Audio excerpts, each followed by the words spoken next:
Hey, what's up, Gacha gamers? It's your boy Black here, back with another Starseed Asnia trigger video. So for today's video, I actually want to go over the new unit ID. She came out, what was it, about 2-3 days ago? If I'm not mistaken. I did pull 2 copies of her. So I just want to go over, her skills and what it is what she do, and also like a good use case for her, as well too. So let's go to her skills and click right on skill and preview. All right, so let's take a look at her base skills. So first we have her ultimate skill, which is the Peace Thrash, and this is her awake version, and as reads, it deals 280% damage to enemies within the area of effect. If the targets are under a locker poisoning effect, deals 360% damage instead. It deals 190% damage to all enemies. If the target are under a locker poisoning effect, it deals 240% damage instead. Now, with this right here, this is a real good ultimate ability.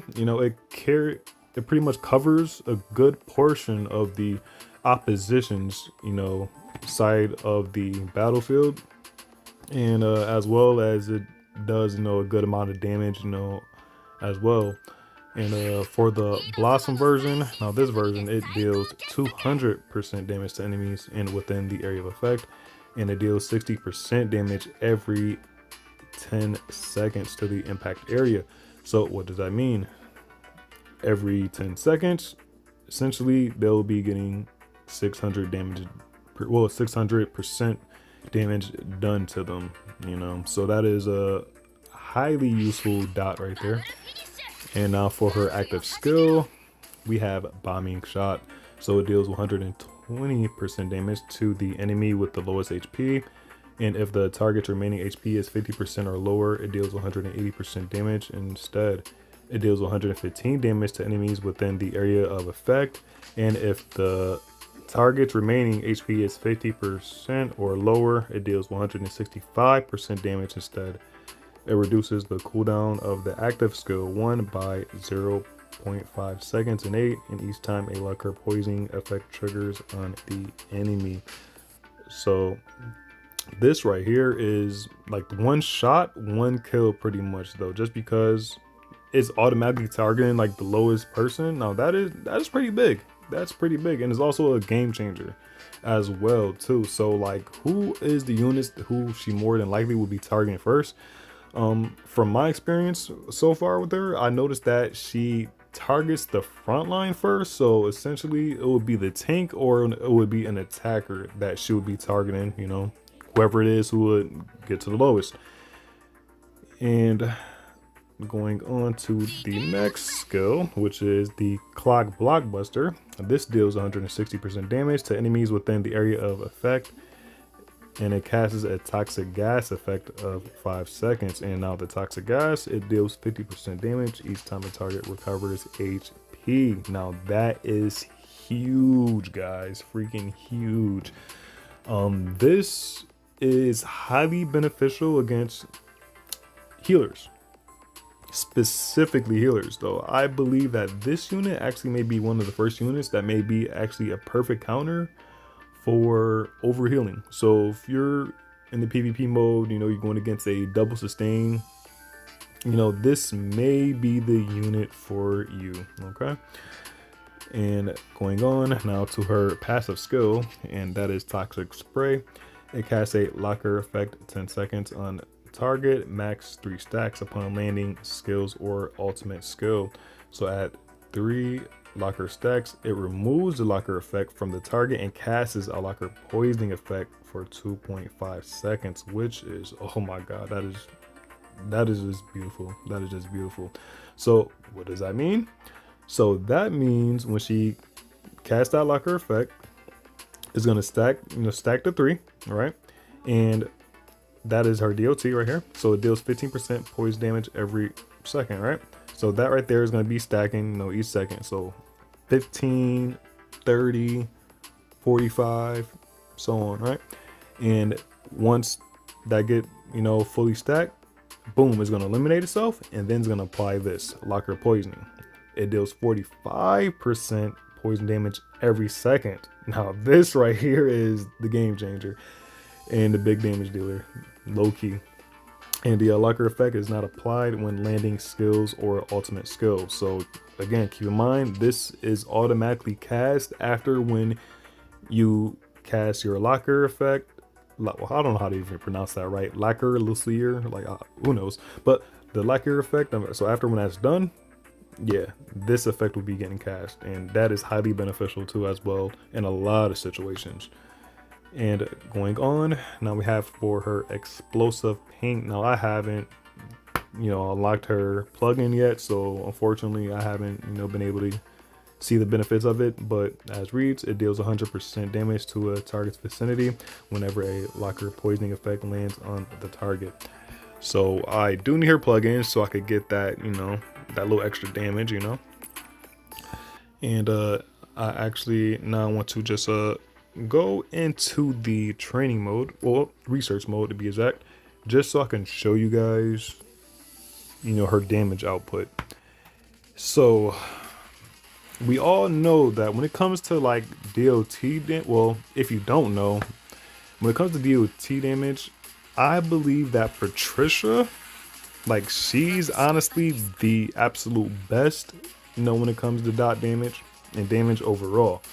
You know, I'm not saying that ID will be taking over her position, but another character who is literally in the same faction as ID is Crimson. And Crimson, she's also another hero that, you know, applies a DOT. You know, I believe she applies bleed, and she also has a terrific AoE. Like, her AoE literally covers the whole field and hits every type of enemy, or all enemies to be exact.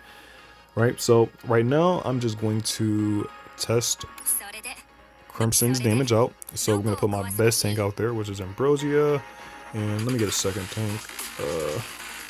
Maybe it's Snow Pro. So we'll put those two out. We'll complete that, and now we're gonna do an enemy formation, and we're going to choose Gallius. All right, I'll put that damage up to 120, just so, you know, we can see how much damage you can put on it overall. So I know I am going to die because I don't have a full setup. No, this is for testing purposes. You know, I do encourage you guys to do this. You know, I don't know how many people actually use it, but I do encourage you to do this just so you can just figure out stuff, you know. But all right, so all right, Crimson. So she's at 8k damage right now. There go that ultimate. See that right there? That literally covers majority of the whole freaking battlefield, you know. So 11k. So obviously my Ambrosia is going to be doing more damage because she's UR. You know, my Crimson, she's a SSR1. And boom. So we'll stop it right there. We'll stop it right there. So that is at 18k. So remember that number, guys. 18k is what Crimson did, right? So let's take her out. And now we're going to put in Miss ID. And let's see how Miss ID gives it up.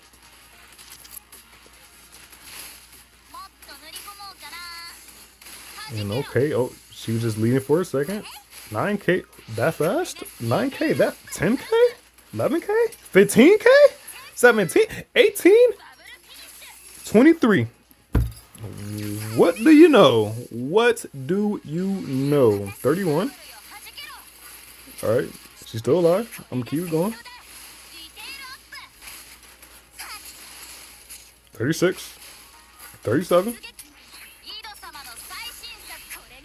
42.